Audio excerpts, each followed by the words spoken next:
जय हिंद। आज का हमारा टॉपिक है इंडियन पॉलिटी। इसमें आज हम लोग भाग 1 और अनुच्छेद 1 से लेकर 4 तक जानेंगे, जो एग्जाम के लिए बहुत ही इम्पोर्टेंट है। तो चलिए शुरू करते हैं।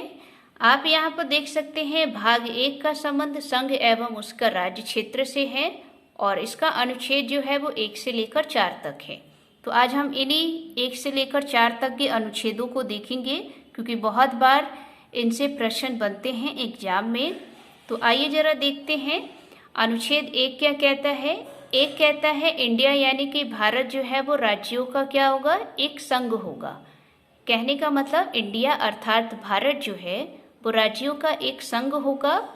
इसमें आप कुछ विशेषता देखेंगे जो अनुच्छेद 1 कहता है। पहले आप देखेंगे इसकी 2 विशेषता है कि देश का नाम क्या होगा और शासन का स्वरूप क्या होगा। ये अनुच्छेद 1 कहता है।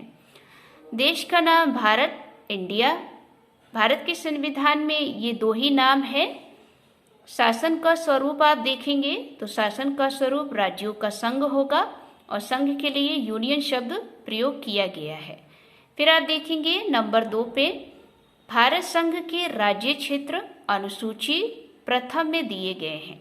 कहने का मतलब है कि हमने आपको उस दिन अनुसूचियां पढ़ाई थी 12। पहली अनुसूची का जो संबंध है वो राज्य एवं उसके संघ शासित प्रदेशों से है। तो यही कहने का मतलब है कि जो प्रथम अनुसूची है उसमें जो राज्य क्षेत्र हैं उन सबका संबंध जो है वो अनुच्छेद 1 से है। फिर आप देखेंगे भारत का राज्य क्षेत्र। अनुच्छेद 1 कहता है कि जो भारत का राज्य क्षेत्र है वो 3 तरीके से होना चाहिए। एक तो राज्य, दूसरा संघ शासित प्रदेश और तीसरा अर्जित क्षेत्र। आप जानते हैं भारत में राज्य भी है, संघ शासित प्रदेश भी है और अर्जित क्षेत्र भी है। अर्जित क्षेत्र का मतलब होता है कोई ऐसा क्षेत्र जो भारत में नहीं था लेकिन बाद में उसे मिला लिया गया या किसी द्वारा हमने उसको जीत लिया है। ठीक, तो ये अनुच्छेद 1 था।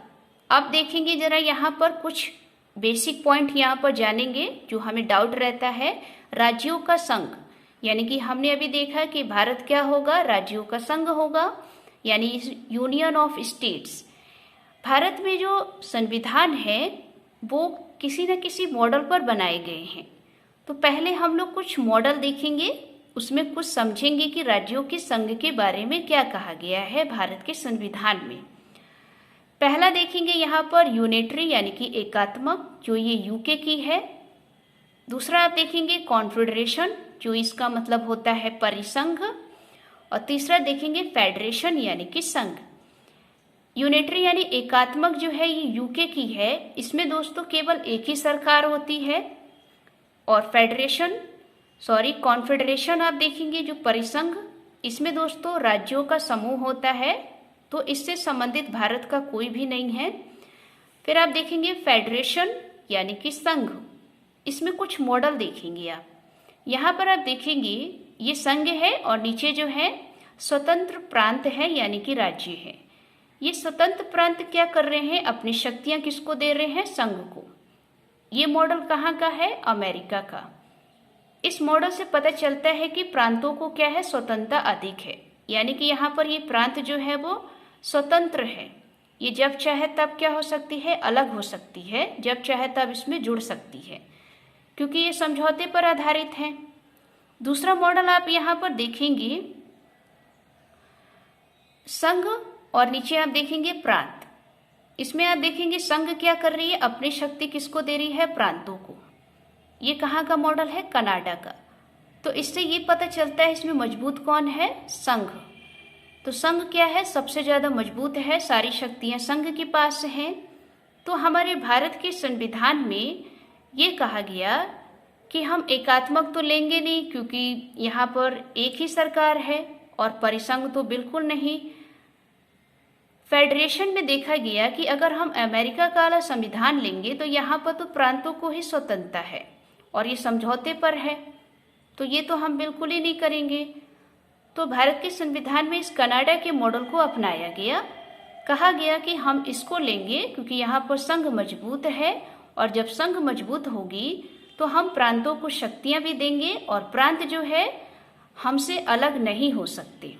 ठीक, तो भारत के संविधान में कनाडा के मॉडल को अपनाया गया, यानी कि भारत का जो संविधान है वो संघात्मक है, लेकिन भारत के संविधान में कुछ चीज़ें एकात्मक भी मिलती है और कुछ चीज़ें जो है अमेरिका के मॉडल से भी मिलती है, लेकिन सबसे ज़्यादा जो है वो कनाडा के मॉडल पर मिलती है। और भारत का संविधान एक संघात्मक है और थोड़ी बहुत यहाँ से मिलती जुलती भारत के संविधान में आपको दिखाई देगी।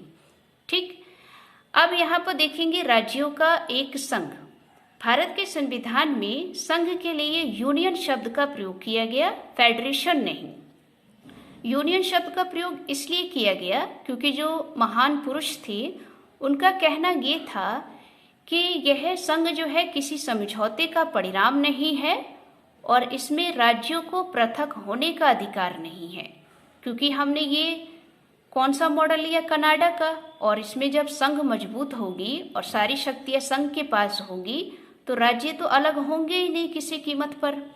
तो इसीलिए राज्यों का एक संघ होगा और संघ के लिए हमने यूनियन शब्द का प्रयोग किया और यूनियन की हमने ये विशेषता भी बताई। जो संविधान में ये बात महान जो पुरुष थे इन्होंने कहा।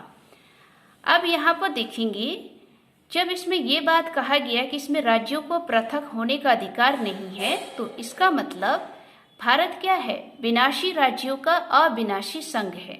यानी कि भारत में राज्यों का विनाश हो सकता है, संघ का नहीं, क्योंकि संघ जो क्या है सबसे ज्यादा शक्तिशाली है ना।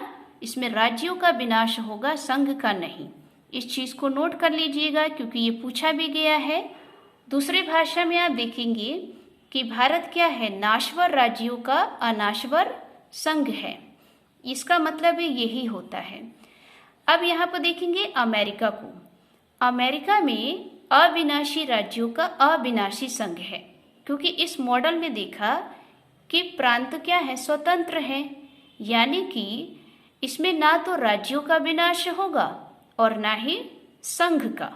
ठीक, क्योंकि अमेरिका की तो बात ही अलग है। तो ये अनुच्छेद जो था वो 1 था। अब हम लोग अनुच्छेद 2 को देखेंगे।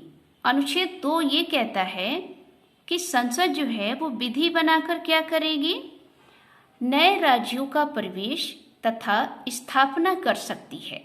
अब यहाँ पर नोट करना है, कौन, संसद बनाएगी विधि यानी कानून बनाएगी और उसमें जो नए राज्य हैं उन नए राज्यों को प्रवेश यानी कि नामांकन और स्थापना कर सकती है। अब यहाँ पर नोट करना है कि नामांकन यानी कि प्रवेश, अब वो नए राज्य होंगे कौन से, नए राज्य वे होंगे जो पहले से भारत संघ का हिस्सा ना हो।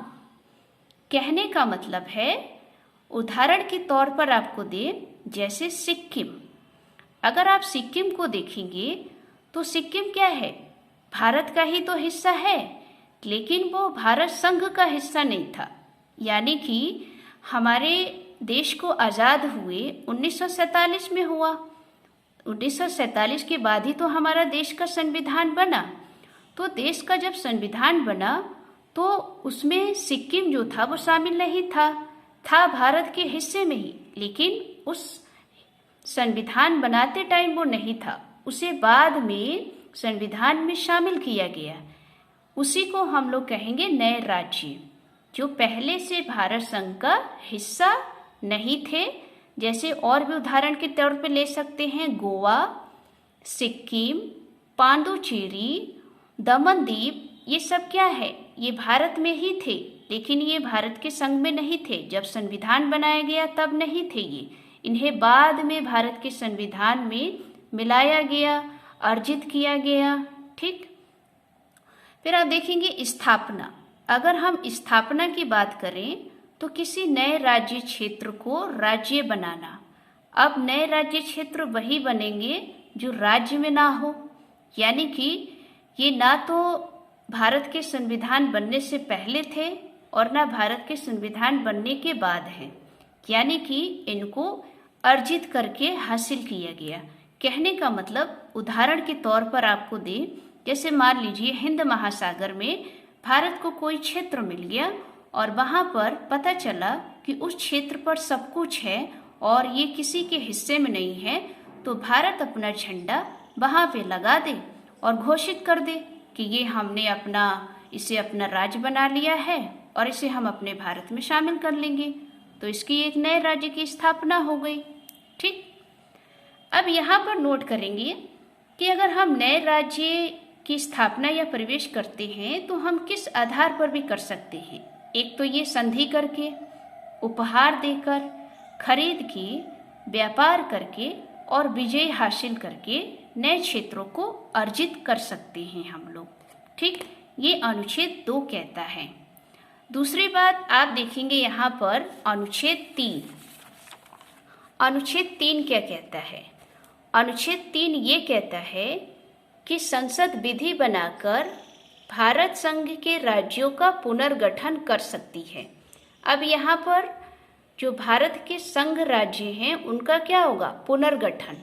2 में तो हमने प्रवेश और स्थापना देखी थी, अब यहाँ पर क्या हो रहा है? राज्यों का पुनर्गठन।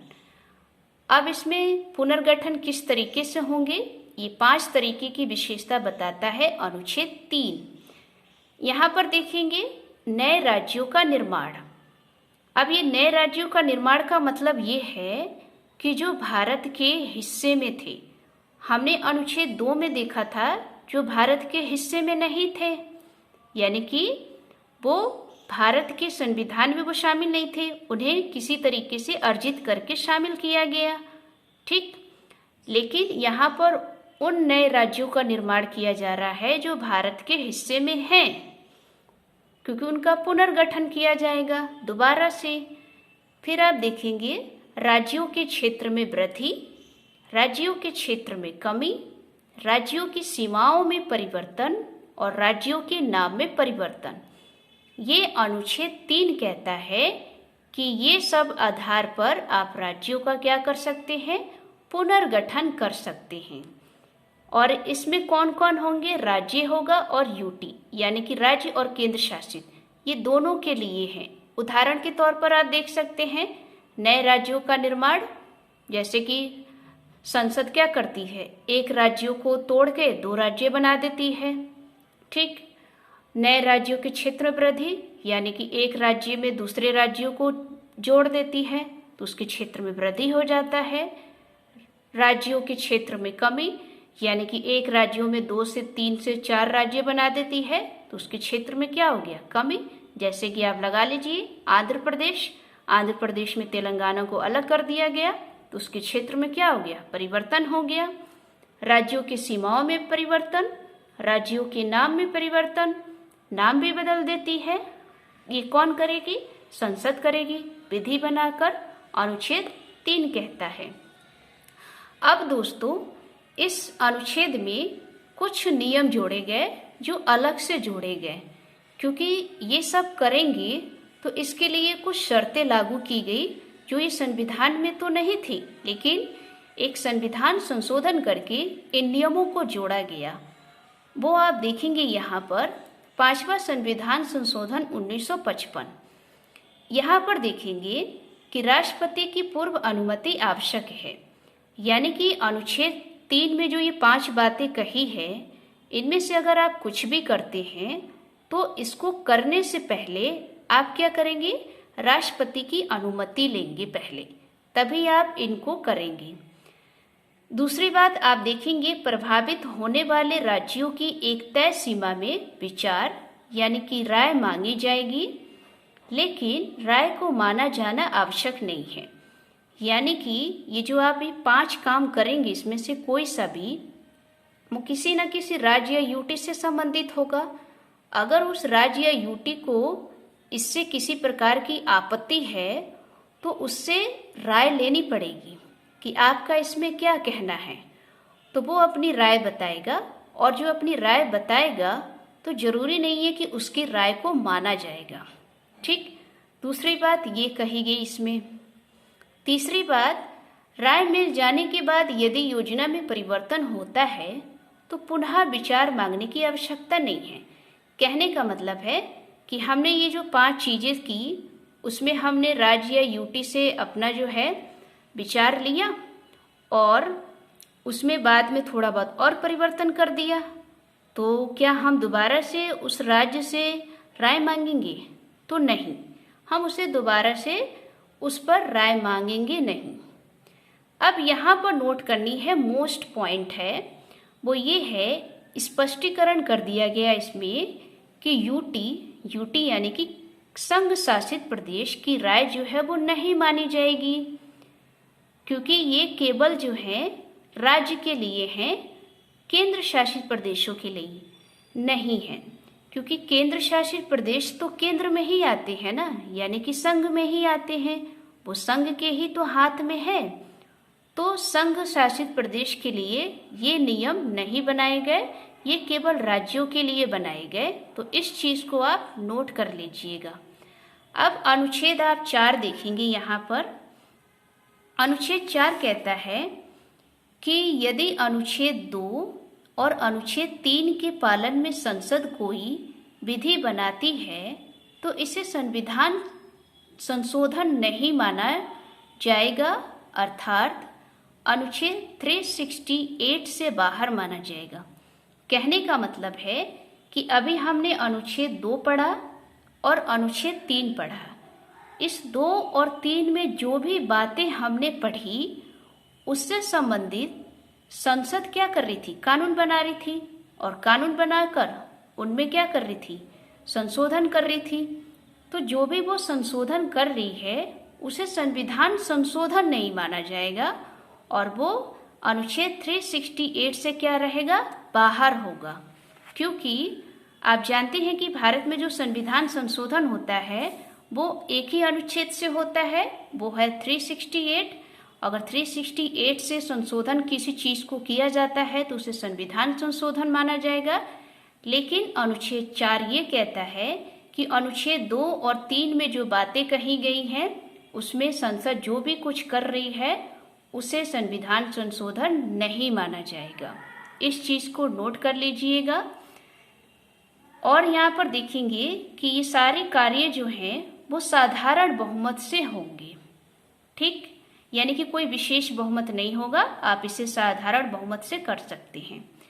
फिर आप देखेंगे इसके तहत अनुसूची 1 और अनुसूची 4 में संशोधन भी होगा। अनुसूची 1 में क्या है, अनुसूची 1 में संघ और राज्य हैं, और अनुसूची में 4 क्या है, अनुसूची 4 में तो आप जानते हैं राज्यों की सीटों का बंटवारा है। अब सिंपल सी बात है, अगर आप किसी भी चीजों में जैसे राज्यों का पुनर्गठन कर रहे हैं, किसी एक राज्य को दूसरे राज्यों में मिला दे रहे हैं, तो उसमें सीटों का भी तो ध्यान रखना पड़ेगा ना कि कितनी सीटें किसको देनी है। तो इसीलिए अगर अनुच्छेद 4 है, इसमें जो बातें कही जाएगी उसमें आप अनुसूची 1 और अनुसूची 4 में भी क्या करेंगे, संशोधन करेंगे। हालांकि इसे संविधान संशोधन नहीं माना जाएगा। फिर आप देखेंगे संसद इसके पालन हेतु पूरक विधियां बना सकती है, यानी कि इसके लिए संसद क्या कर सकती है, विधियां बना सकती है। आगे आप देखेंगे संसद जो है राज्यों के अंगों को समाप्त नहीं कर सकती, क्योंकि अभी आपने देखा कि अनुसूची 2 और 3 में संसद कानून बनाकर सारे काम कर रही है। तो इसमें चौथी अनुसूची में ये कह दिया गया कि संसद जो है राज्यों के अंगों को, यानी कि कार्यपालिका है, उनके सारे अंग हैं, उनको समाप्त नहीं कर सकती, ठीक। फिर आप देखेंगे इसी में बात कही गई अनुसूची 4 में कि अंतर्राष्ट्रीय सीमा विवाद निपटारा के लिए क्या करेगी, कार्यपालिका कर सकती है, यानी कि यहाँ पर संसद कानून नहीं बनाएगी। अगर किसी भी अंतर्राष्ट्रीय सीमा का विवाद होता है तो उन सबका निपटारा कौन करेगी, कार्यपालिका, ना कि संसद। इस चीज को नोट कर लीजिएगा। तो ये हमारे भाग 1 था, अनुसूची 1 से लेकर 4 थी। उम्मीद है आपको ये वीडियो समझ में आई होगी। अगर ये वीडियो अच्छी लगी हो तो वीडियो को लाइक कीजिए, चैनल को सब्सक्राइब कीजिए। जय हिंद, जय भारत।